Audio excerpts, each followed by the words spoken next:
Mengenakan rompi oranye dan tangan terborgol, dua tersangka dugaan korupsi renovasi Hotel Suwarna Dwipa, salah satu BUMD Sumsel, turun dari lantai 2 ruang pidana khusus Kejari Palembang.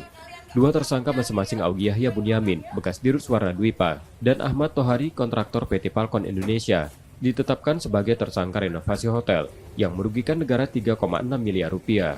Tersangka menurut jaksa diduga melakukan renovasi Hotel Suwarna Dwipa tahun 2016 sampai 2017 dengan anggaran 37 miliar rupiah tidak sesuai prosedur. Mereka juga diduga melakukan pengurangan volume proyek. Hasil pemeriksaan ahli, pengerjaan proyek tersebut hanya 42% dari 82% yang dilaporkan tersangka, yang menyebabkan kerugian mencapai 3,6 miliar rupiah. Adapun modusnya sekitar tahun 2016 sampai dengan 2017 terjadi rehab hotel di Suwarna Dwipa. Suwarna Dwipa tersebut BUMD milik Provinsi Sumatera Selatan.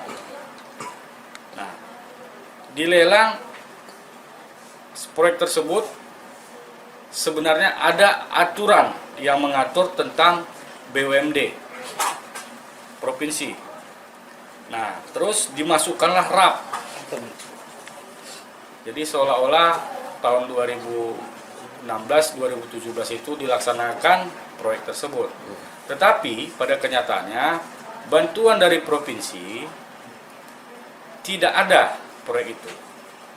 Nah, digunakanlah oleh si Augie selaku Direktur Umum Hotel Suwarna Dwipa menggunakan dana operasional.